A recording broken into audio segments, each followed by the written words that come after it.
All right, everybody, welcome into chapter 20 today.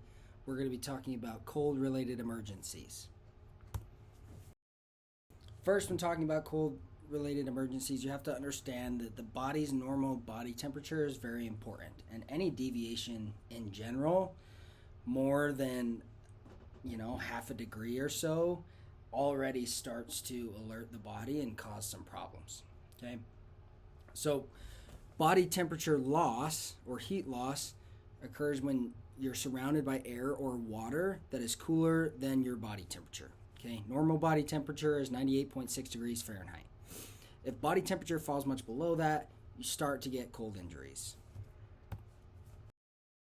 So, our body has two mechanisms that it uses to maintain body temperature. The first is vasoconstriction. So, vasoconstriction is when our blood vessels tighten and it diverts blood, our body diverts blood away from places that may not be quite as necessary and diverts them to places that really need the warmth, like our vital organs. Okay. The second mechanism is shivering. Shivering is when our body mechanically shakes, and this movement creates heat. It's a normal reaction, and it is our body's main involuntary response to the cold. Okay, that's a quiz question. Make sure you understand that. The body's main involuntary response to the cold is shivering. Okay, it's very obvious. Now, the other thing you need to know is that it doesn't, like I mentioned before, it doesn't take much for our body to start to react, right? We could lose half a degree and our body would make some sort of an adjustment, okay? But after our body falls below 90 degrees, our body temperature, shivering stops. Okay, and that's going to become a bigger deal when we talk about hypothermia, but that is something else to also keep in mind. So, physical activity will produce heat. Heat loss will increase if your clothes become wet with sweat. So when it comes to exercise, and especially for me as an athletic trainer, that's something we have to keep in mind. Keeping people dry becomes important, and understanding that, even if we're in a cold environment that's cold enough that could create hypothermia or cold injury in general, that person is going to warm up as they get going, but running and sitting and running and sitting, or running a lot, getting sweaty, and then sitting can cause problems, can cause cold injury. Susceptibility to cold injury, you can lower that by having proper hydration and nutrition, avoiding alcohol, caffeine, and nicotine, limiting periods of inactivity, and wearing appropriate layers. There is a science to wearing layers. So, the colder the temperature, the greater the potential for body heat to escape. Sounds obvious. That's because it is, and it's real. The brain signals blood vessels in the skin to tighten, and the blood flow to your skin actually decreases, and the blood flow is like diverted to your vital organs so that they can keep functioning properly. They are the ones that body temperature is really important for anyway, and most important for. So we need to keep our vital organs going if we're to survive. Because of reduced blood flow to the skin temperature falls, and that's how we can get certain types of cold injuries. When exposure lasts longer than an hour, you can start to lose sensation, touch, and pain. Your dexterity and your agility can be lost, and a person's ability to do even manual, normal tasks can really be affected. So, normal body temperature is maintained by balancing heat production and heat loss. Okay? So, when talking about cold injury, shivering becomes really important because we use it to help produce heat. But in the process, you rapidly consume calories stored in your muscles, known as glycogen. Lack of food, so not having enough fuel to fuel your body, can limit your body's ability to shiver. You might not be able to shiver for as long because it requires energy to accomplish. When your glycogen stores deplete, your heat output decreases as well. So now we're going to talk about some individuals that are more susceptible to cold injuries than others. Okay, People who are physically unfit tend to be more susceptible to having a cold injury. People who are dehydrated, people who are very lean, the idea that having more or less insulation, by having more or less fat on your body, that's a real thing. That's not a fake thing. Okay, older people have thinner skin. People who partake of alcohol or caffeine also are more susceptible because it causes blood vessels to open, and so our body is unable to restrict the blood vessels like it normally would. Okay, so those open blood vessels tend to lose heat more than those smaller blood vessels. Nicotine decreases blood flow to the skin, and as a result, it can increase the susceptibility to frostbite and skin injuries from the cold. Inadequate nutrition, illness, and injury can compromise the body's responses to cold, and so because it's dealing with something else, right? So to be able to handle the cold injury, it doesn't have everything it needs. And then a previous cold injury makes you more susceptible to having another one. That's just kind of the way it is. So now we're going to talk about some other specific effects to the body that can increase someone's susceptibility to a cold injury. Okay, so first is altitude. Air temperature drops about 3.6 degrees every 1,000 feet. The higher up you go, so the temperature is colder, but the higher up you go, winds are more severe. There's less land structures around you to block the wind, those sorts of things. Frostbite is much more common above 8,000 feet than it is below. Okay, that 8,000 feet is kind of that threshold where frostbite becomes a real issue. Next, the effects of water. Water conducts heat away from the body. Plunging into cold water, the polar plunge, I know can be like a popular thing, but it can cause body reactions that can be actually not good, like irregular heartbeat, gasping, hyperventilation. When you gasp, it can cause you to inhale water and to drown, and it can also lead to heart failure. So those are some things to be concerned about before you think about your polar plunge. Effects of the wind. Wind increases heat loss from skin exposed to the air. We talked a little bit about evaporation, and we talked about, convection, and what that means. Wind chill is the combined effect of the ambient temperature and the wind speed. So when you hear wind chill when talking about the weather, that's a combined of the temperature in the air and the speed of the wind and what it makes the temperature feel like.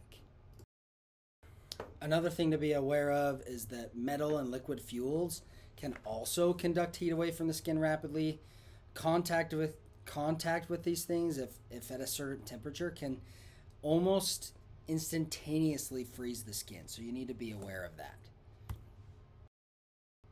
So now we're going to talk about the science of layering up. Okay, there is a science to this to make it work well to prevent cold injury. Okay, your inner layer, it needs to remove perspiration. So things like, brand name, but Under Armour, the compression gear that wicks away moisture, that is important to keep the perspiration off of your body.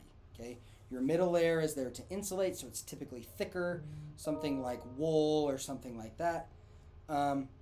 And then your outer layer is there to protect against the wind. It's to prevent the air. It's not a penetrable material, right? Wool still has little holes in the fabric that can cause air to reach your body. That's why we use those windproof materials. Now we're going to get into talking a little bit about the specific cold injuries and what they are. So there's two types. There's freezing cold injuries and non-freezing cold injuries. So the first one we're going to talk about are the non-freezing cold injuries. Okay, these occur when conditions are cold and wet and hands and feet cannot be kept warm and dry. Okay, but there is no actual freezing of water on the skin. So the first type is called chilblain. Most of us have probably had it. Happens when you go out in the cold and you come back into the warm, and you feel that like pain, almost achy sensation, especially in your extremities, your hands and your feet, that's chilblain. It hurts, doesn't cause any permanent damage. It can develop in 3 to 6 hours, so sometimes it can take a while, sometimes it's immediate, it just kind of depends. Some things to look for: the skin will be swollen, red, tender, hot, may even be itchy. It can cause blisters if it's more severe. It will also cause that achy, prickly sensation and even numbness as your nerves start to warm back up. As far as how to treat it, just get the person out of the cold. Okay, it may sometimes getting back into the heat kind of sucks, but if you gradually warm the person up, you don't do it too fast, it tends to come back without a whole lot of issues. Next non-freezing cold injury we're going to talk about is called trench foot. Trench foot happens when your foot is exposed to moisture and cold for 12 hours or longer. So most of the time, this really only happens with people in the military, with people who are working outdoors, or people who are going on long, prolonged hikes in the cold or in the snow. If you're wearing wet boots and shoes or wet socks, those types of things will cause trench foot. Prolonged immersion of feet in cold water. This could happen if someone goes swimming in colder temperatures or in cold water, those types of things. The cold and the moisture will soften the skin, and it can cause tissue loss and infection. As far as what to look for: itching, numbness, and tingling pain, swollen feet and pale skin that's really cold to the touch, red or blue blotches on the skin, or even sometimes open and weeping wounds on the skin. As far as what to do: dry the skin and try and rewarm the foot gradually in a warm environment inside. Care for those open and weeping areas like you would an open wound. Use mild soap and water, and apply a dressing that's breathable to help rewarm it. Okay.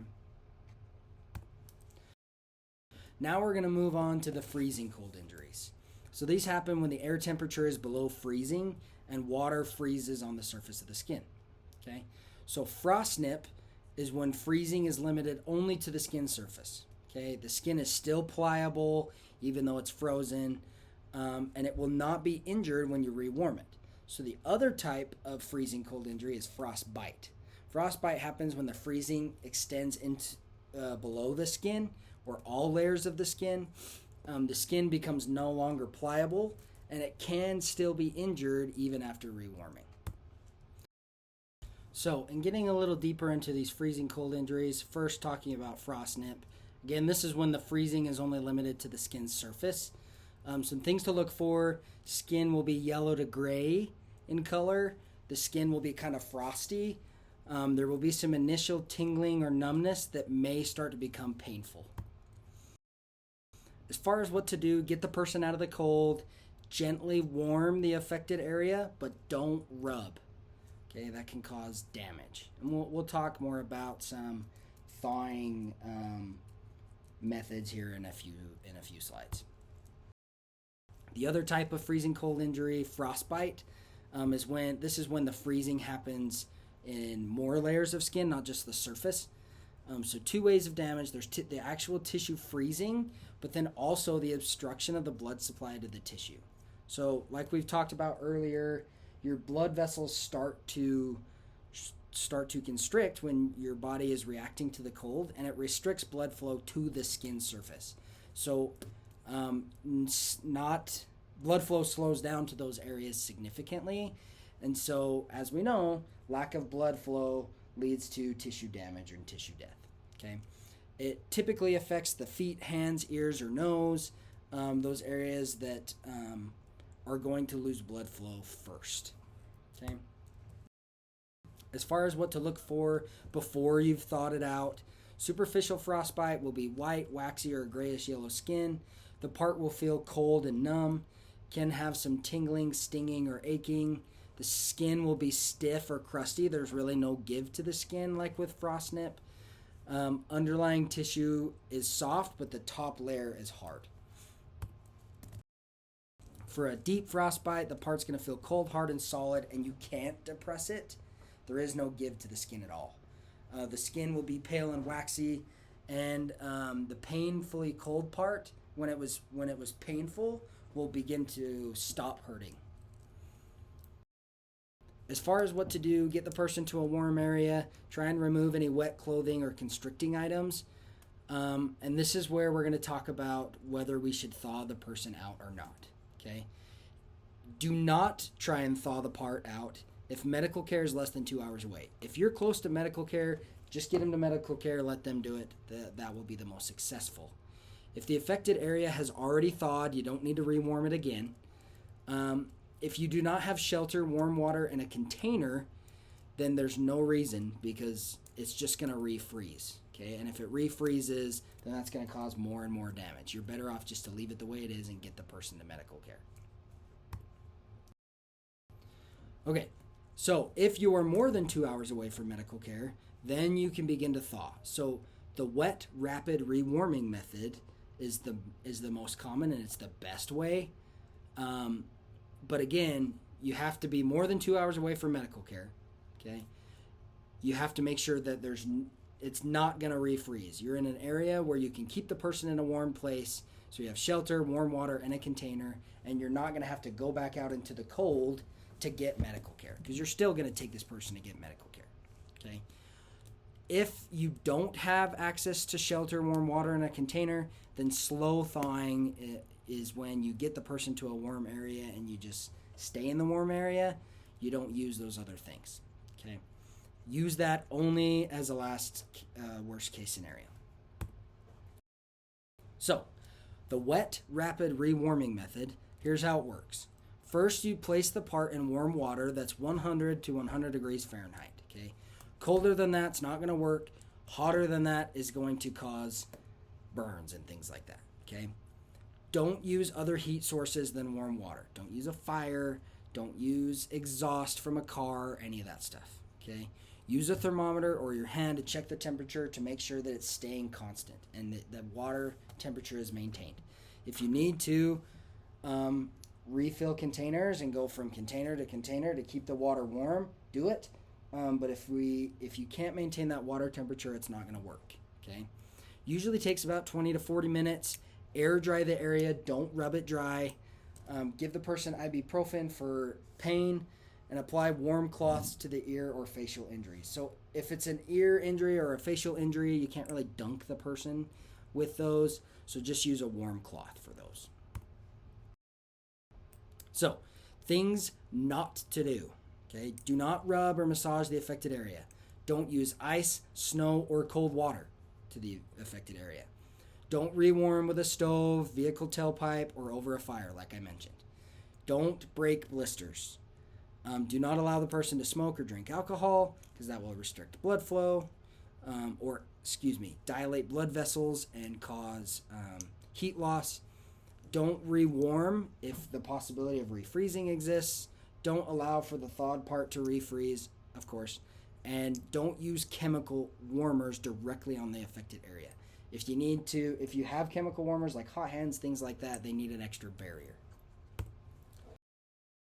After you've thawed the frostbite out, don't let the person walk if it's on their feet.